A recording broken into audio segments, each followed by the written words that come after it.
March 2024, a worn cardboard box arrived at the Boston Historical Society. It came from the estate of a collector who had passed away. Inside were old photographs, tintypes, and cabinet cards. Curator Sarah Mitchell had been sorting through them for hours. Her eyes were tired from looking at faded faces and cracked paper. Then she pulled out a stiff piece of cardboard backing. It protected what looked like an ordinary family portrait from 1892. The photograph was 8 inches by 10 inches. It was mounted on thick cream-colored cardstock. At the bottom, in fading gold letters, was the name of the photographer. J. Morrison Studio, Boston, 1892. Sarah placed it under her magnifying lamp and leaned in. 5 figures stared back at her. A bearded man in his late 30s sat in an ornate wooden chair. His hand rested on the armrest. A woman stood beside him with her hand on his shoulder. She wore a severe dark dress with a high neck. 3 children were arranged around them. 2 boys and a little girl. Their faces were pale and serious. Everyone had the stiff, unsmiling expression typical of that era. Sarah had examined hundreds of such portraits. Most told no stories beyond their composition. But something about this one made her pause. She adjusted the lamp and looked closer. The image quality was remarkably sharp for 1892, and she could see the texture of the man's wool suit, the delicate lace on the woman's collar, even the tiny buttons on the children's clothes. Then her eyes drifted to the floor beside the man's chair. At first she thought it was a shadow or a trick of the studio lighting. But it wasn't a shadow. Partly hidden under the edge of a small decorative rug was an object that did not belong in a formal Victorian portrait. It was a small cloth doll. Sarah's breath caught. She reached for her digital scanner. Her hands were suddenly unsteady. She needed a higher resolution image. She needed to be absolutely certain. She set the scanner to 1200 dpi, far higher than necessary. When the scan finished, she opened it on her computer and zoomed in on the doll. The doll was roughly made. It had a simple cloth dress and yarn for hair. The fabric looked worn, used, loved. But what made Sarah's heart pound wasn't the doll itself. Such toys were common enough in the 1890s. It was the placement. Victorian portrait photography was expensive and formal. Families saved for months to afford a sitting. Every element was carefully arranged: the furniture, the clothing, the posture, the lighting. Props were sometimes included, like a book or a piece of jewelry, but they were always deliberate, always positioned to show status or character. A worn child's toy would never be left on the studio floor. Never, unless someone wanted it there. Sarah pulled out her reference books on Victorian photography customs. She spent the next hour confirming what her instincts already told her. In hundreds of family portraits from the 1890s, she found not a single example of a toy casually placed on the floor. If children's items appeared at all, they were held properly or placed on furniture. This doll had been deliberately positioned where it would be barely visible, present but not obvious. Someone had wanted it in the photograph but hadn't wanted it to dominate the composition. The question was why. Sarah returned to the photograph and studied the 3 children more carefully. The 2 boys, perhaps 8 and 10 years old, stood on either side of their father. Their hands were clasped in front of them. Their expressions were neutral. But the girl, the youngest, maybe 5 years old, stood slightly apart. She was positioned between her mother and the older boy. Her hand rested in her mother's, but something about her posture seemed different, stiffer, more uncertain. Sarah grabbed a notebook and wrote down the photographer's name and studio location. Tomorrow, she would begin searching city records. The Boston City Archives occupied 3 floors of a converted warehouse. Sarah arrived when the doors opened at 9 in the morning. She started with the Morrison Studio records. The photographer had been prominent enough that several of his business ledgers had survived. She found the 1892 appointment book within an hour. Its pages were yellowed but still readable. She ran her finger down the entries. November 14, 1892. Thomas and Elizabeth Harper, family portrait, 5 subjects. Payment received in full, $3.50. Sarah now had names for the man and woman. But who were the 3 children? She moved to the birth records section. She pulled heavy volumes for the years 1882 to 1890. After 2 hours of patient searching, she found them. James Harper, born March 1884. Robert Harper, born June 1886. 2 sons. Only 2. There was no daughter. Yet the photograph clearly showed a girl. Sarah sat back, her mind racing. She searched death records, marriage records, immigration logs, and census data. She found Thomas Harper listed as a supervisor at the Waltham textile mill in the 1890 census. He lived at 47 Cedar Street with his wife Elizabeth and 2 sons. No daughter, no third child. The little girl in the photograph did not exist in any official record. Sarah returned to the archives the next morning with a new strategy. If the girl wasn't a biological daughter, perhaps she was a niece or an informally adopted child. Such arrangements were more common in the 1890s than official records suggest, especially among working-class families. Anna decided to research Thomas Harper's job at the mill more thoroughly. Factory records often contain details that census data missed. The mill records were kept in a separate section. Sarah requested the boxes covering 1890 to 1895. She found Thomas Harper's employment file after an hour of searching. He had worked at the mill since 1881, starting as a floor worker and rising to supervisor by 1889. His file contained yearly evaluations, all positive. Then, tucked between 2 quarterly reports from 1891, she found a newspaper clipping that someone had filed with his records. The paper was brittle and the ink was faded, but the headline was still readable. Tragedy at Waltham Mill, 5 dead in boiler room fire. Sarah read the article slowly. On January 18, 1891, a boiler malfunction had caused an explosion in the mill's basement. The fire spread quickly through the lower floors. 5 workers died, trapped when a stairwell collapsed. The article listed their names. One of them was Margaret Sullivan, age 27. Near the end of the article, almost as an afterthought, was a brief sentence. Mrs. Sullivan leaves behind a daughter, age 4, whose whereabouts and care remain uncertain.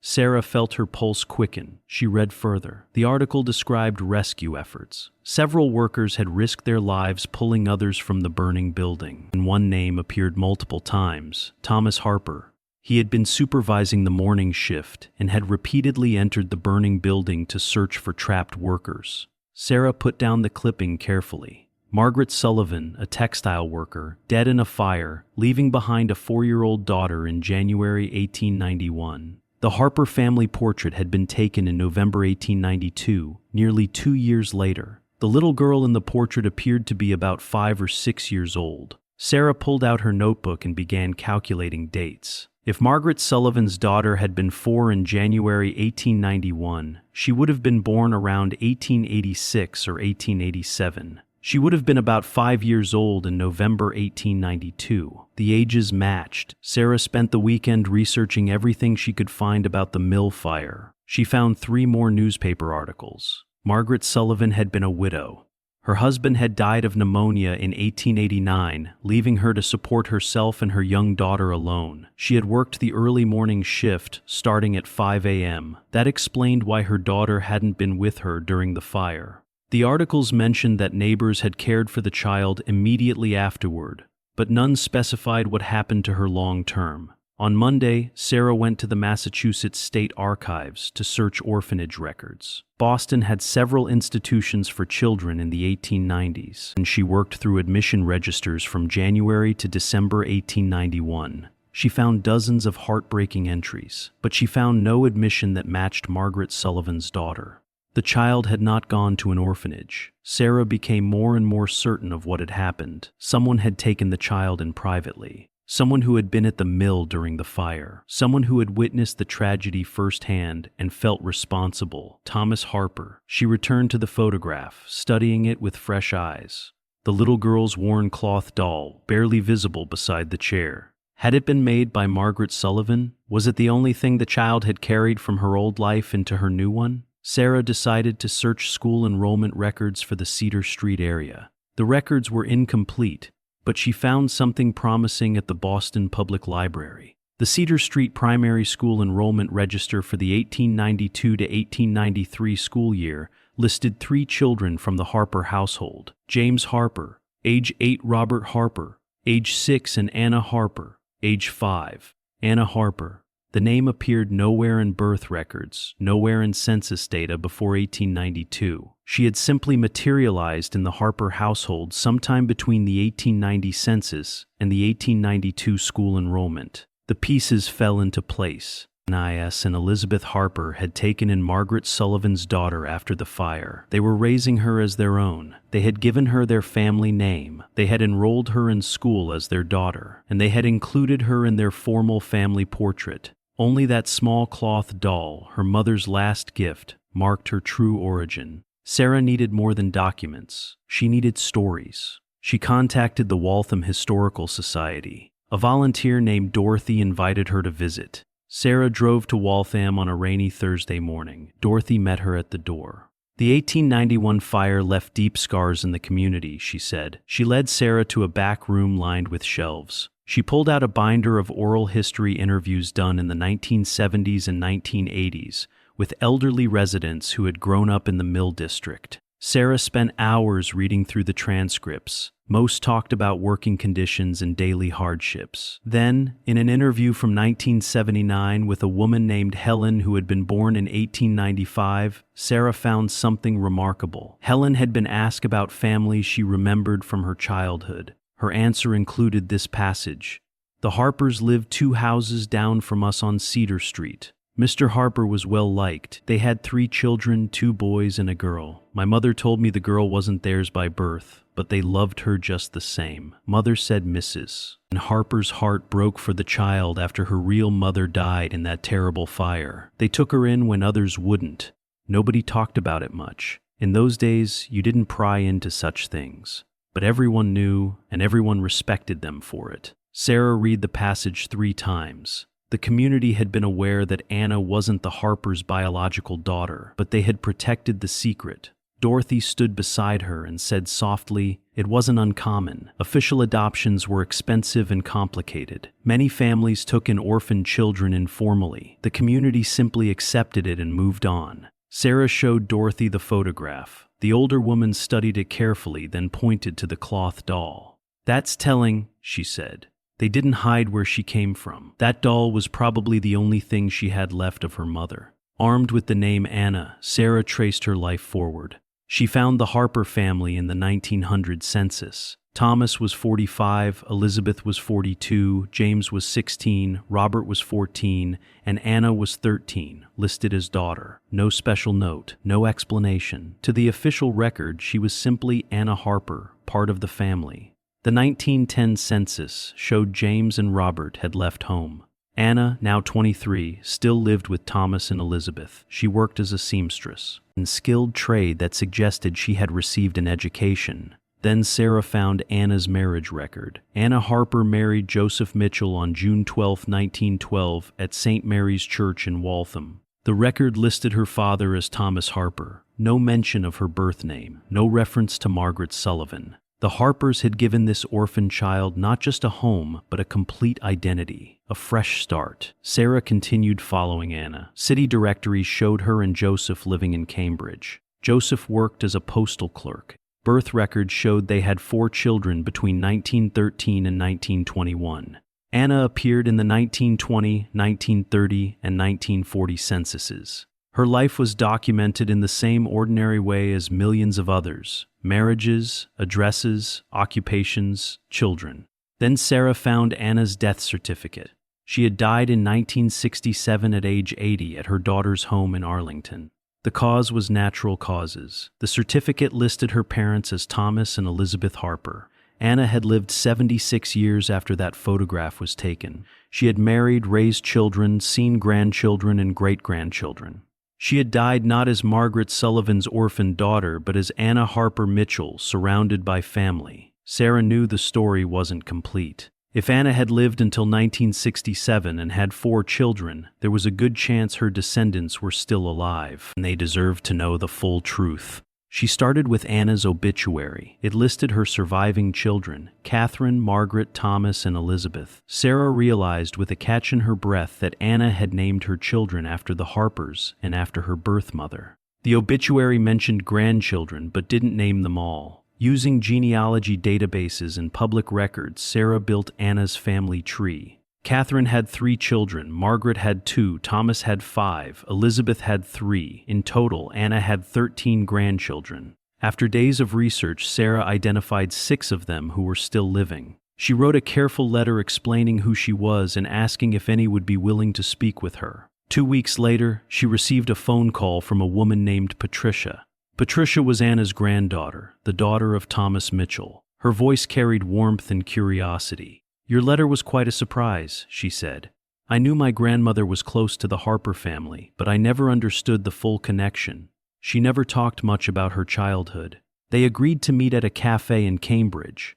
Patricia arrived carrying a worn leather portfolio. She was a tall woman with silver hair, and Sarah noticed she had Anna's eyes. That same serious, watchful expression from the photograph. "I brought some things," Patricia said. She opened the portfolio carefully, and she laid out 3 items. First, a photograph of Anna on her wedding day in 1912. Second, a handwritten letter from 1935 from Anna to her daughter Margaret about family history. And third, wrapped carefully in tissue paper, a small cloth doll with yarn hair and a simple dress. Sarah's breath caught. "Is this—" "My grandmother kept it her entire life," Patricia said softly. "It sat on a shelf in her bedroom for as long as I can remember. When I was a child, I asked her about it once. She said it was very special, that it had belonged to someone she loved very much. She never explained more, and I never pressed." Sarah opened her laptop and showed Patricia the scanned photograph of the Harper family. She zoomed in on the doll beside the chair. Patricia leaned close, comparing the doll in the photograph to the one on the table. They were identical, the same simple stitching, the same yarn hair, the same small tear in the dress fabric. "My God," Patricia whispered. "She kept it all those years, from the photograph until the day she died." Sarah told her everything. The fire, Margaret Sullivan, Thomas Harper's rescue efforts, the informal adoption, the community's silent protection. Patricia listened with tears streaming down her face. She occasionally stopped Sarah to ask questions. When Sarah finished, Patricia sat quietly for a long moment, holding the cloth doll gently. She was loved," she finally said, "by 2 families. By her birth mother who made this doll for her, and by the Harpers who gave her everything else." Patricia called a family meeting for the following month. 17 descendants gathered at her home in Cambridge. Grandchildren, great-grandchildren, and even 2 great-great-grandchildren. They filled the living room. Sarah was invited to present her findings. She had spent weeks preparing a slideshow with photographs, documents, and a timeline of Anna's life. The room fell silent as Sarah displayed the 1892 Harper family portrait on a large screen. Many of them had never seen it before. She zoomed in on the cloth doll beside the chair. Then she held up the actual doll that Patricia had preserved.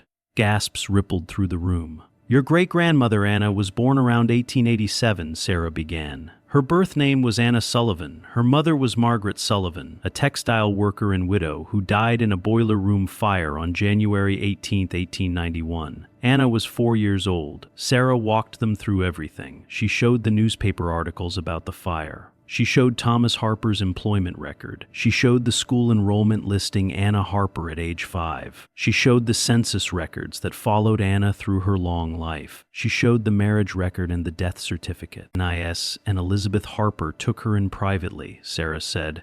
"This was not a legal adoption. Those were rare and expensive in the 1890s. They simply brought her into their home and raised her as their daughter. The community knew, but they protected the family's privacy.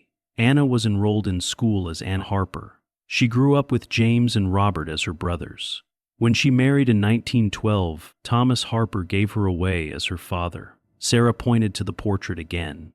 "That doll beside the chair was all she had left of her birth mother. The Harpers let her keep. They placed it in the photograph as a quiet acknowledgement of where she came from. Not hidden, but not shown off. Just present. That one small detail tells the whole story." An elderly man in the front row, one of Anna's grandsons, raised his hand. "Did she know? Did my grandmother know she was adopted?" Sarah nodded. "Based on the evidence, I believe she did. The fact that she kept the doll her entire life suggests she remembered her birth mother. But in the 1890s, such things weren't discussed openly the way they might be today. She was raised as a Harper, and that became her identity. The Harpers gave her stability, education, and love. They never hid her origins completely, but they also let her simply be their daughter. And Patricia stood up and carefully unwrapped the cloth doll again, holding it up for everyone to see. "This is what my grandmother carried from one life into another," she said, her voice thick with emotion. "Her birth mother made this for her. The Harpers let her keep it, and she treasured it for 76 years. The room was silent for a moment. Then people began to share memories. Those who had known Anna spoke of her kindness, her strength, her devotion to family, her quiet dignity. Those who had never met her listened hungrily. There were embraces and tears. Conversations stretched into the evening.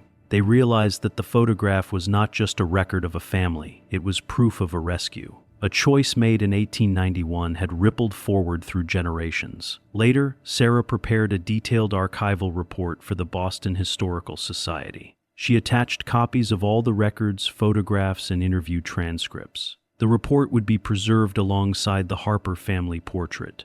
But Sarah also did something unusual. With Patricia's permission, she arranged for the cloth doll to be professionally photographed and documented. She created a companion exhibit to the family portrait. The two artifacts, the photograph and the doll, would be displayed together. The exhibit opened 3 months later, and it was titled simply "Beside the Chair, One Family's Act of Compassion." The Harper family portrait was enlarged to show every detail. The worn cloth doll was displayed in a glass case nearby. Text panels told Anna's story from the 1891 fire through her death in 1967. They highlighted not just her personal journey, but also the broader background of informal adoptions, industrial accidents, and working-class life in late 19th century New England. Patricia and several other descendants attended the opening. They stood together in front of the photograph, looking at the faces of Thomas, Elizabeth, James, Robert, and 5-year-old Anna, frozen in time on that November day in 1892.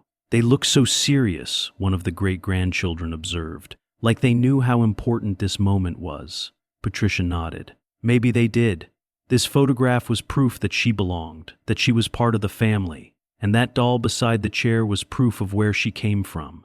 That her first mother loved her, too." Sarah stood nearby, watching the family's reactions. She thought about all the photographs that fill archives and museums around the world. How many held stories like this one? How many documented quiet acts of heroism? Moments of kindness that changed lives but left only the faintest traces in official records. And a Harper family portrait was not remarkable because of its composition or artistic quality. It was remarkable because of what it preserved. Not just the images of 5 people, but the evidence of a choice. Thomas and Elizabeth Harper could have done nothing. They could have let Anna Sullivan disappear into an orphanage or be passed from relative to relative. Instead, they opened their home and their hearts. They accepted the financial burden, the social complexity, and the emotional challenges of raising another child as their own. And Anna, the orphan daughter of a textile worker who died in a fire, lived a full life because of that choice. She was loved twice, once by the mother who made her a doll, and again by the family who let her keep it.